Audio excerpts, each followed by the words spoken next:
जय श्री राम, जय गुरुदेव, जय हनुमान। मैं शुभ्रा भारद्वाज।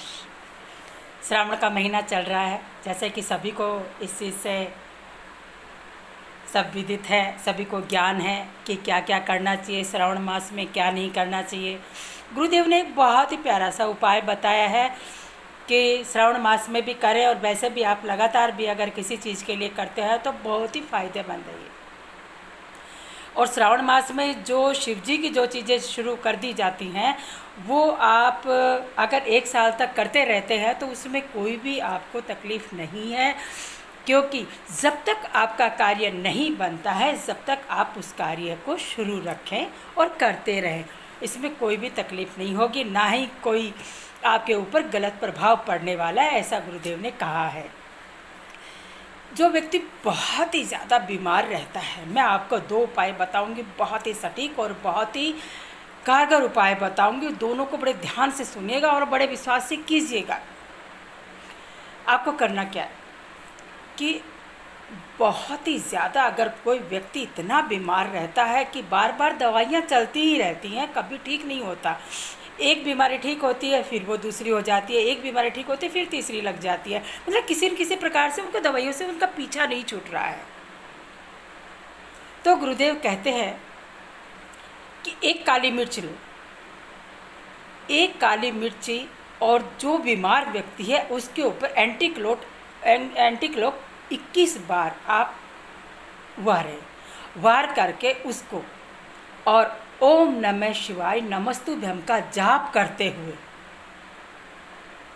ये जाप करते हुए आप 21 बार वारें और जा करके पीपल की जड़ के नीचे उसको दबा के आ जाएं। उस व्यक्ति का नाम और गोत्र बोलते हुए, एक में और भी काम करता है, बीमारी में ही नहीं, कोई शराब भी पीता है और उसकी लत नहीं छूट रही हो, उस व्यक्ति के लिए भी ये उपाय कारगर है।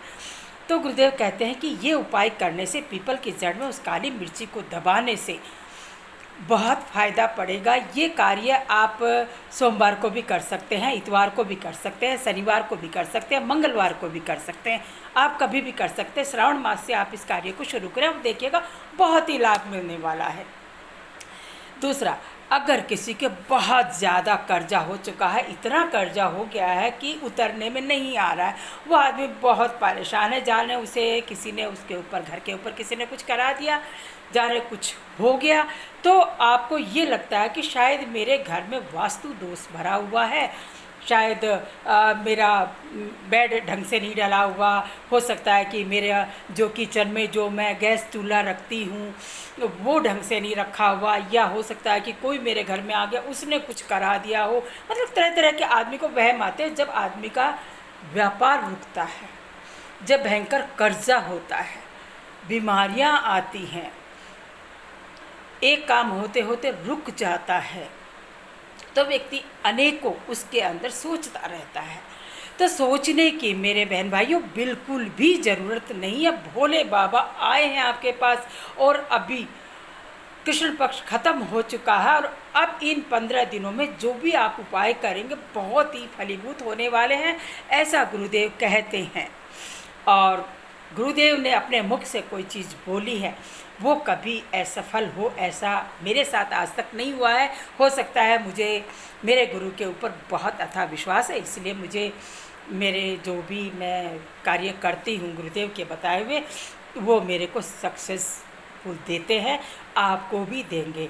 लेकिन बस इतना सा है गुरुदेव का कहना कि मांस मदिरा का सेवन ना करें, लहसुन प्याज का सेवन ना करें, और मैं भी आपको यही कहती हूँ कि लहसुन प्याज का सेवन कम से कम करें, और ना करें तो मैं और भी हाथ जोड़ के प्रार्थना करती हूँ कि दुनिया में लहसुन प्याज खाना इतना ज़रूरी नहीं है जितना ज़रूरी अपना घर सुधारना होता है।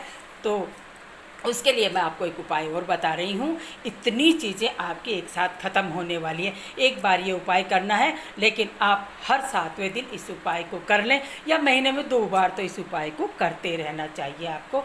तो आपके जो भी संकट आए हुए वो टलेंगे। आपको क्या करना, एक काजल लेना है, काजल, छोटी सी डिब्बी हो काजल की, या आजकल वो रेडीमेड भी आती है 10-5 रुपए की, एक पेंसिल टाइप में जिसको अपन ढकते हैं, तो उसको आप ले करके और अपने घर में चारों तरफ घुमाइए। दूसरा, जो आपका मेन आदमी है, घर का मुख्य कार्यकर्ता है, जिसके कार्य करने से अपने घर में पैदा आती हो, जो काम कर रहा हो घर में, उसके ऊपर से भी आप 21 बार एंटी क्लॉक घुमा सकते हैं। घुमाने के बाद आप किसी भी पेड़ पौधे के नीचे उस काजल की डिबिया को या काजल की पेंसिल को उसमें दबा दें।